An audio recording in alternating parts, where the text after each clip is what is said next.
英語会話。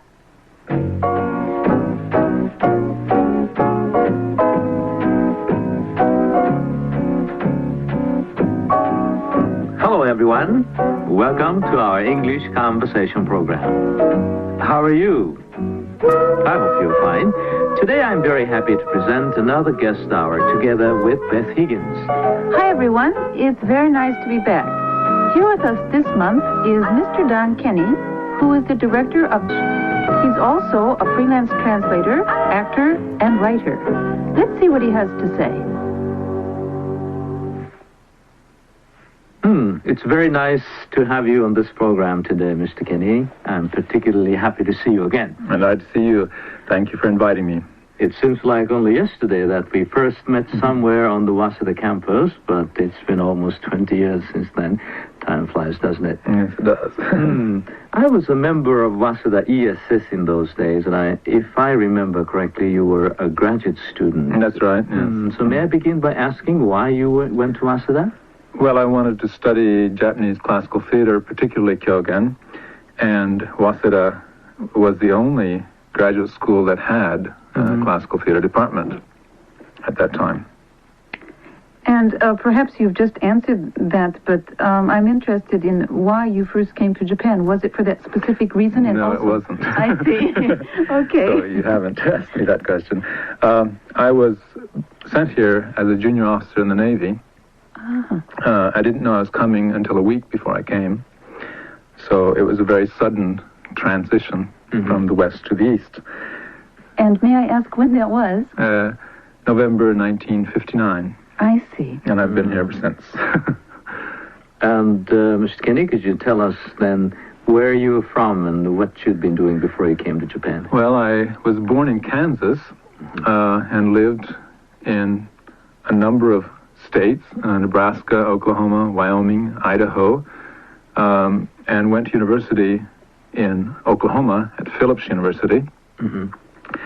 I'd originally planned to be an opera singer and had studied for that since I had been in junior high school, and that's what I went to university for.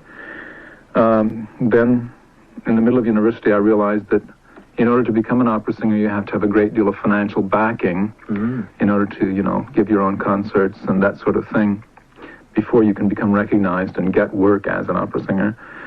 And I saw all my friends in the voice department going out to become high school teachers, and I was not in the least interested in becoming a teacher. I've always wanted to be a performer.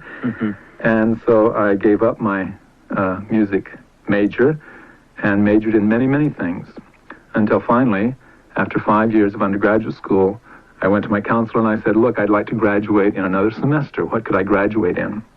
And he said, well, you've had your major in music, but the music school will not recognize it because there's not enough advanced credits in that major. But the university will recognize it.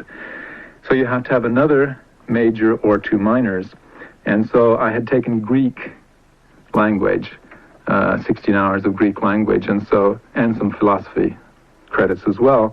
And so he figured out in a couple of days that if I took one class in philosophy, an advanced philosophy course for one semester, I could graduate with a double major in philosophy and music.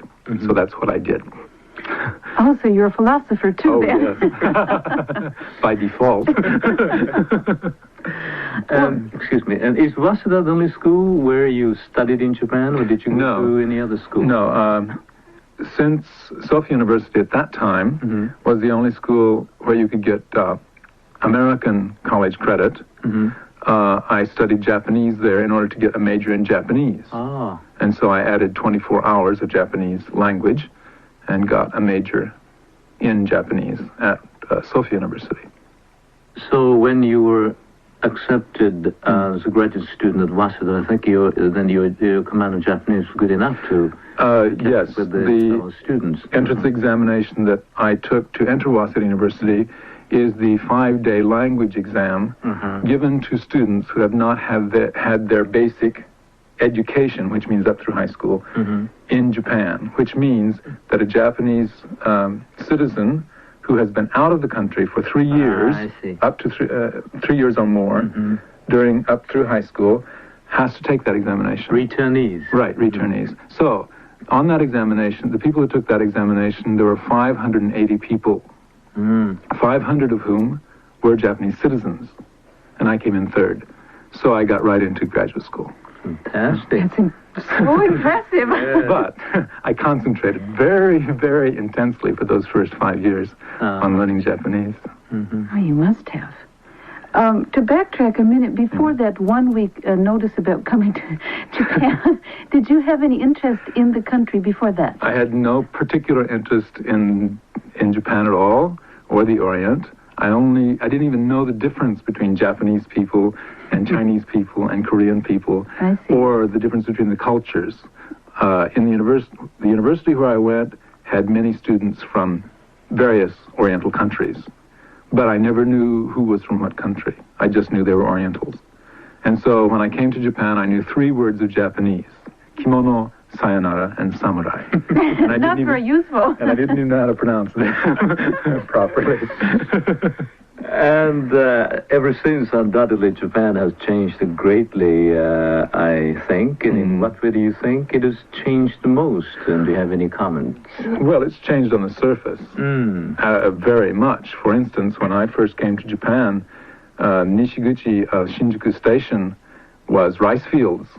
Wow. There was one wicket and one machine that sold 20 yen tickets. And that's all there was on the west side of Shinjuku Station. As a matter of fact, I parked my car about 50 yards from the entrance to Shinjuku Station on that side one night, and it was in a field with barbed wire around it, and it got stolen. And I didn't even know it was stolen until I got very close, within 2 or 3 meters from the place where I had parked it, because it was so dark. So, especially, for instance, Nishiguchi of Shinjuku has changed phenomenally. Yes. I mean, it's, of course, the most advanced as far as architecture is concerned, isn't it? Compared to what it was at that time. Do you have any other comments about change in Japan since that time? I think that's sort of symbolic of how Japan has changed during these 24 years. That on the surface it's changed a great deal, but I don't think it has or will for a very long time change as far as the social structure and the way of thought of the Japanese is concerned. That was set very clearly at the beginning of the Tokugawa period, and it hasn't changed much, I don't think. You said also you don't think that it will change for a long time in the future. Why would that be? Well, because it's a very healthy social system that works for everybody who's living an average lifestyle. It's very regimented. Everyone does the same things. That was set up by law, of course, during the Tokugawa period, but it's continued because the Tokugawa period was such a long time, almost 300 years.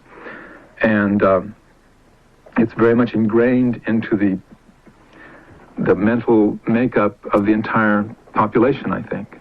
In other words, the idea of working in groups, of going to the best possible schools, getting into the best possible company, marrying into the best possible family, and then starting again with your children to have them do the same things. This social system, and also the making of decisions in groups and moving in groups, makes a very healthy social environment.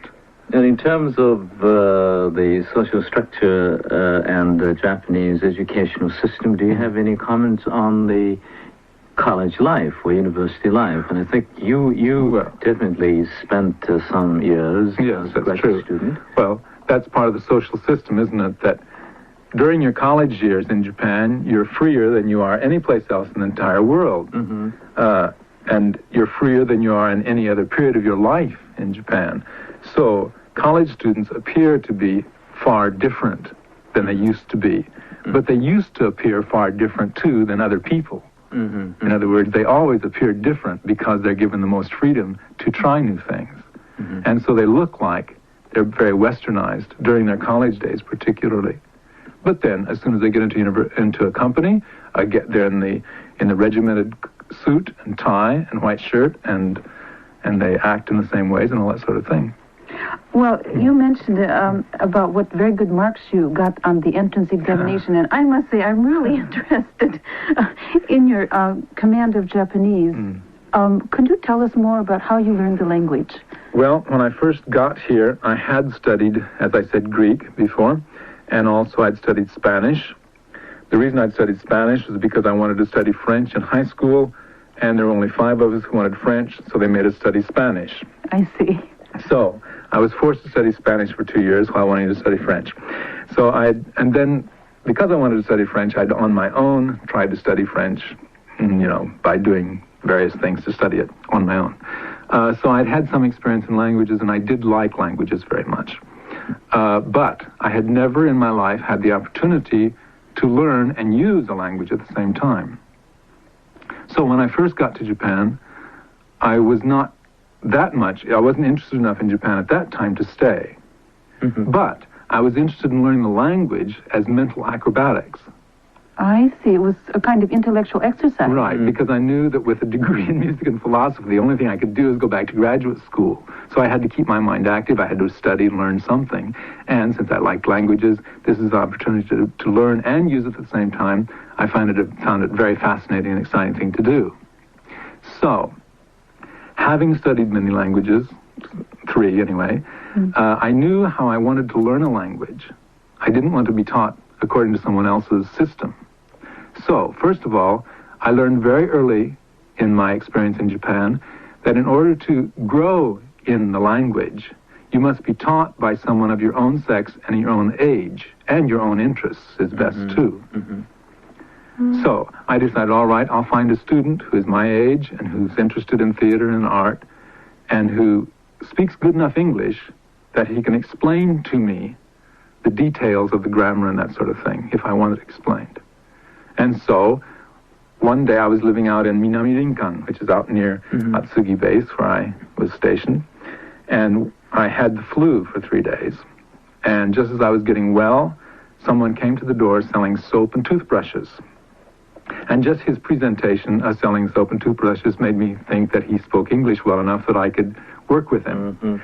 So I called him in and I said, look, how much money can you make a day selling soap and toothbrushes? He said, if I work really hard for 10 hours, I can make maybe 500 or 600 yen. In those days? In those days. I said, I will give you 300 yen an hour to teach me Japanese 3 hours a day. And that'll be more than you can make for 10 hours pounding the streets. And he said, well, but I've never taught Japanese. I said, perfect. I will teach you how to teach me Japanese. And so I started with a little book that was called Japanese in 30 Hours. The reason I chose that book was because it started with the first lesson was this is a book. The second lesson was is this a book? The third lesson was this is not a book. The fourth lesson was isn't this a book? You know? I see. And so it was a very clear and slow build of the very basic sentence patterns. And so what I wanted him to do was drill me in those sentence patterns until we were both bored to tears. Because I think the first thing that you need to learn in a language is how to ask. If you can say, what is this? Someone can tell you that vocabulary word, yes? The answer is this is whatever. You know? And then you learn that vocabulary word. But if you start with millions of vocabulary words and you can't say, what is this? You're dead, yeah? You don't know how to, you can't go any further. So that's the way I started. For 9 months of really intensive drill, 3 hours a day, in sentence patterns.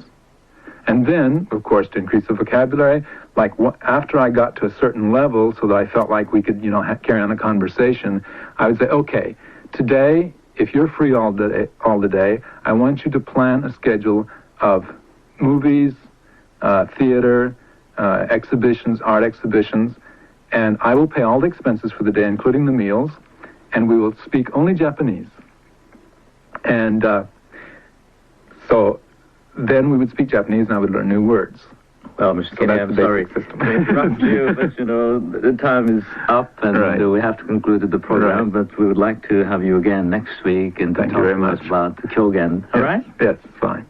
Goodbye for now, everyone. Goodbye then. 担当は東後勝明先生。お相手はベス・ヒギンズさん。ゲストはダン・ケニーさんでした。英語会話を終わります。